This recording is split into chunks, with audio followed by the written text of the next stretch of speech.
Саламатсыздар ма? Барлықтарыңызды Рамазан айымен құттықтаймын, ниеттеріңіз қабыл болсын. Ал бүгінгі видеода дәл осындай шашпа палау дайындаймыз. Жұмысымызды осындай ет тұздаудан бастаймыз. Тұздалған ет өте дәмді болып шығады, сондықтан тұздауға әрекет жасаңыздар. Менде кәдімгідей сиырдың еті, 3 кг етке 2 ас қасық тұз, 1 шай қасық зира және дәмге қарай чеснок салып, 1 тәулікке холодильникке салып қоямыз. Нан ноқат немесе нут деп аталады. Әрбір килограмм күрішке біз 100 грамм ноқат қосамыз. Менде 300 грамм ноқатты осындай мұздай суға салып, 12 сағатқа салып жібітіп қоямыз. Сәбіз 1 килограмм қызыл сәбіз және 2,5 килограмм сары сәбіз. Бұл осындай чистый вес болып шығу керек бізде. Қабығымен есептегенде 4,5 килограмм болады. 1 килограмм пияз саламыз, тураймыз. Және мінекей тұздалған ет және үстіне 400 грамм шамасына дәмге қарай қосасыздар құйрық. Қазаным түбіне 300 мл мақта майы құйып алып, үстінен 600 грамм кәдімгідей пісте май қостым. Қазанымызды осылай жақсылап майымызды қыздырып алған соң үстінен етімізді, бірінші болып етімізді саламыз. Үлкен қазанға қазір біз пияз салсақ, пиязымыз демдей күйіп кетеді. Алдымен осындай етімізді 5 минут шамасына қуырып аламыз.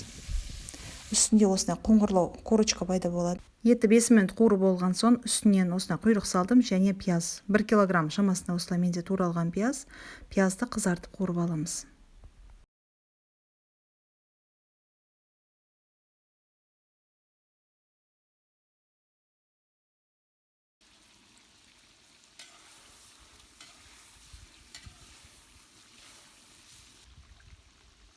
Пиязды осындай видеодағыдай етіп қызартып қуырып аламыз. Кейде қатты қызартып жіберсек, палауымыздың түсі қоңырлау болып шығады, сондықтан соған қараңыздар. Пиязымыз жақсылап қуырылған соң сәбіз салдым. Сәбіздің барлығын емес, 2 бөлігін салып, жақсылап осылай араластырып жібереміз. 3 минут шамасында қуырып, етіні кейіннен төмен қаратып түсіреміз және қалған сәбізді үстінен қосамыз.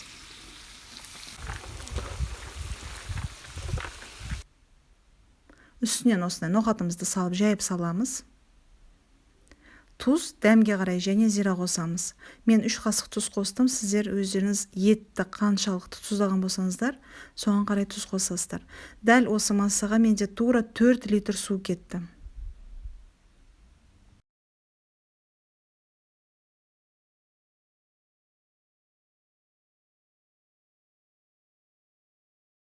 Су қойғанда сәбізді шамалы суымыз жабып тұру керек. Ол жерде қақпағын жауып, отты максимал дәрежеде көтереміз. Менде ошақта болған соң астына отын жақсылап жағып, максимал дәрежеге көтерген соң, қайнап шыққан соң, отты минималлиға төмендетіп, тура 40 минут қайнатамыз. Сол сәтте күрішімізді дайындаймыз. Менде лазер хорезм күріші. Күрішті таңдағанда кәдімгідей тіспен тістеп көріңіздер, өте қатты болу қажет. Жақсылап жуып жібереміз. Кемінде 5-6 рет жуып, үстінен тұз қосамыз және қайнап тұрған ыстық суымызды үстінен құямыз. 3 килограмм күрішке менде тура 3 литр су кетті. Күрішімізден асып тұрады суымыз. Суымызды қойып болған соң тура 30 минут осылай судың ішіне салып қоямыз.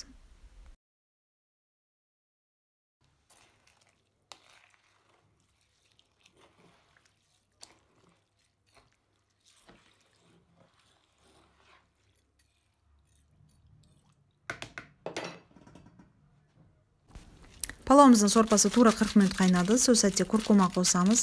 Міндетті емес бұл, жай ғана түсі сарғыш болу үшін. Және үстінен осындай изюм саламыз. Изюмді міндетті түрде жуып, тазалап, кептіріп алып саламыз.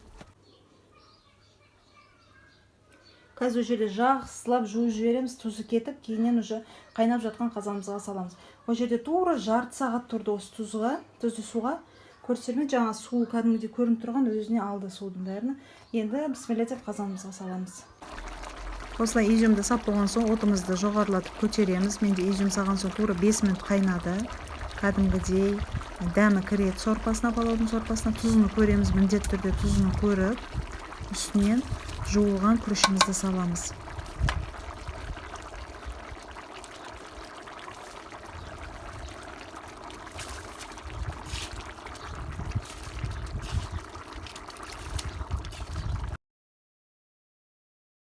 Осылай күрішті салып алдық. Жақсылап жаямыз күрішімізді. Осылай палауымыздың осылай суы, сорпасы күрішпен бірдей болып тұрады. Күріштен аспайды, себебі күрішіміз осылай жібітілген. Қатты су азайып кетіп жатқан кезде, дымдаған кезде аздаған үстіне су себелейсіздер. Егер аздап жатса, менде осы нормаға Тура 4 литр су кетті, ешқандай су қосқан жоқпын. 5 минут осылай қайнатып алған соң, астыңғы жағын жоғарылатып, осылай 4-5 см шамасында араластырып жібереміз жеңіл етіп. Тағы да жайып жібереміз күрішімізді.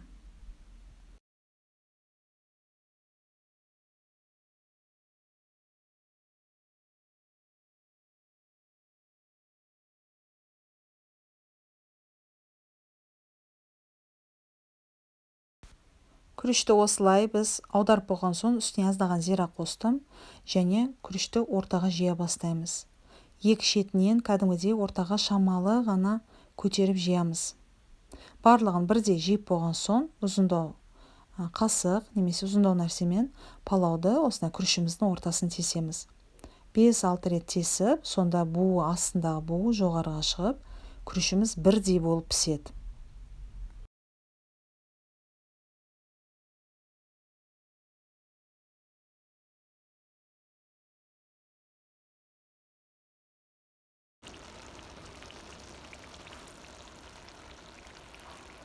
Палауымыздың ортасына осылай тесіп алып, және қақпағын жауып дымдаймыз. Менде тура 15 минут дымдалды.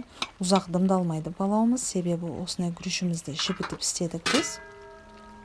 Қақпағын жабамыз. 15 минут тура мен палауым дымдалды. Бісміллә деп қақпағын ашамыз.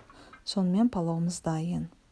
Бір шетінен бастап араластырамыз күрішімізді, астына еттерін шығарып, легендерге тартып, еттерін турап, кәдімгідей дастарханға тартамыз.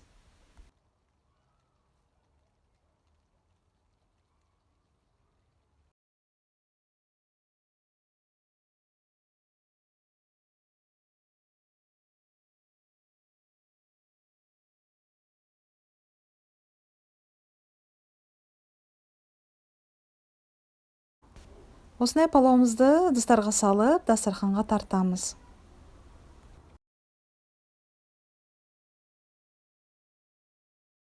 Ошақта піскен палауымыз осымен дайын. Жарыққа кіргізіп сіздерге көрсетіп жатырмын. Астындағы майлары барлығы нормада, барлығы күріші біркелкі болып піскен және осы пропорциясы дұрыс белгіленген. Қорықпай міндетті түрде жасап көрсеңіздер болады. Видеом пайдалы болып жатса және ұнап жатса лайк басып, арнама тіркеліп, қоңыраушаны басып қойсаңыздар, жаңа шыққан видеоны өткізіп алмай көресіздер. Ас болсын, сіздермен бірге болған Диана. Ниеттеріңіз қабыл болсын, сау болыңыздар.